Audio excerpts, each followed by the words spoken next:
Well, it's midnight here. I'm in my dressing gown, all alone in my room, and I'm making videos for mostly men on the internet. It's not weird. You're watching it. What does it say about you? Anyway, I'm a Jew. Catch a body, you might get.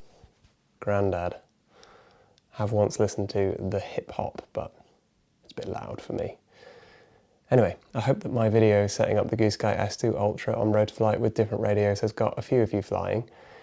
Now, some people have asked if I can go through how to set up rates and head speeds. So I did touch on it on a few of the setups, but I'll just make one video here super quickly that covers whereabouts that is in road to flight and how that works. So let's go and do it. Ignore the dressing gown, I'm sorry. Right, let's get started. So switch on your radio for this, plug in your S2 Ultra. You've got the road to flight configurator open like we downloaded on the initial setups.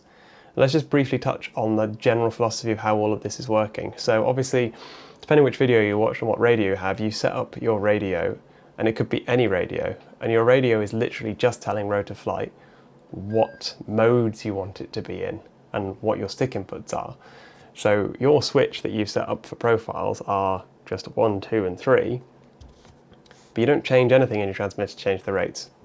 That is then adjusted within the rates menu.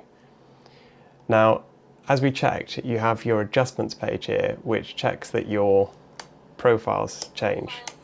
I just quickly mentioned that if you wanted to, you could actually put another output, assign a different switch in the same ways that we've done on the setups, and you could actually separate out. You could select a different channel for rates, and you could have rates separate from profiles. So your profiles have your gains and your head speeds on there, and your rates is just the agility of the helicopter. So if you wanted, you could have 3 different head speeds, and then on each of those head speeds, you could adjust how agile you want it to be.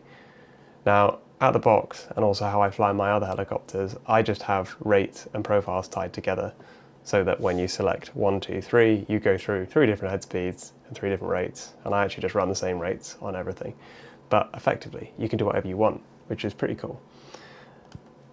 On rates, you select the profile you want, and then you adjust how much agility you want on that profile. So here we've got rate profile 1, which is when your switch is away from you.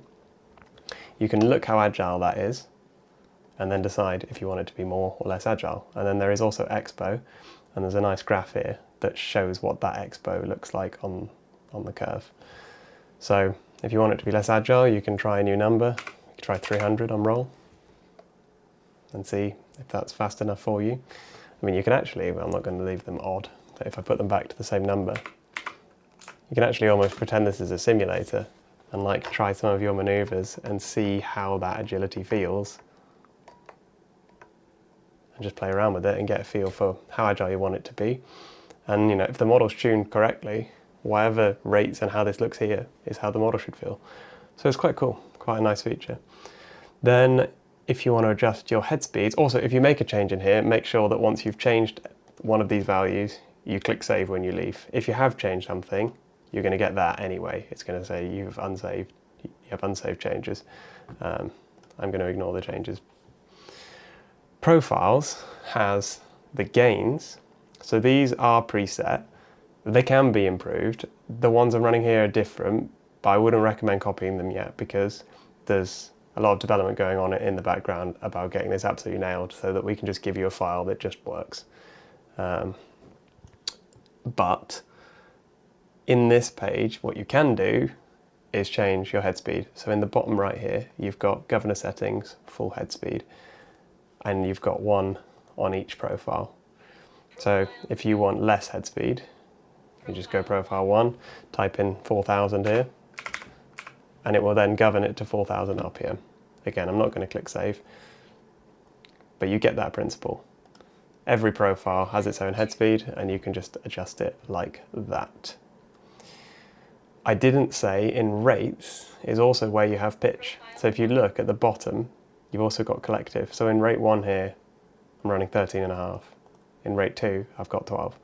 So you can change that to whatever value you want if you want more or less collective pitch. It will just be limited by, in mixer, you have the absolute blade pitch limit. So that's collective blade pitch limit there is set at 14 degrees here.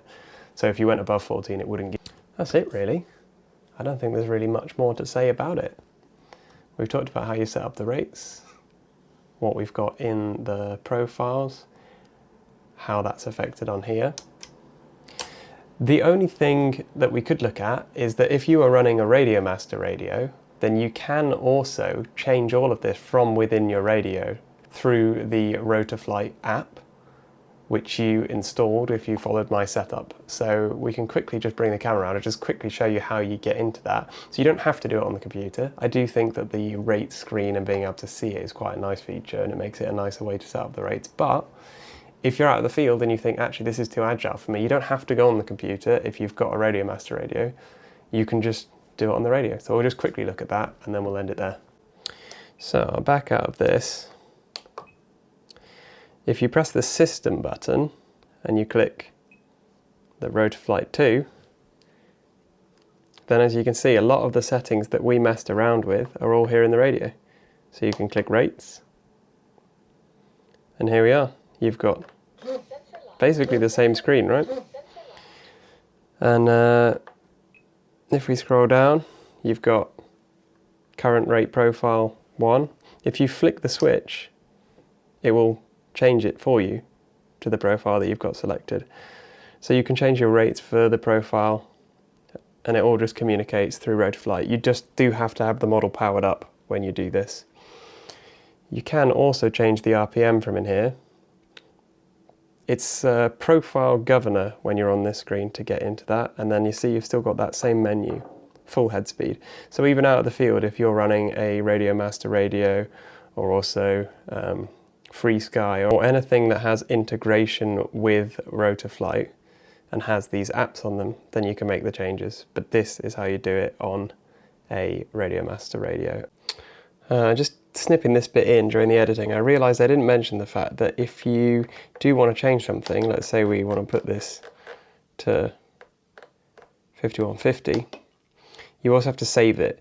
Now, depending on which version of the Radio Master firmware you have, it might not actually look like this. It might be more like lists, and the touchscreen might not work, in which case you'll be changing everything just with the scroll wheel. In that case, you need to press down and hold the scroll wheel, and that will bring up a menu that will look on this version. If you have this version, you press the System button, and it brings up a menu with the option to click Save. If you don't do it, it's not going to change the settings. So that's pretty important. Sorry, forgot to say it. Well, that's it. I hope that was helpful for somebody.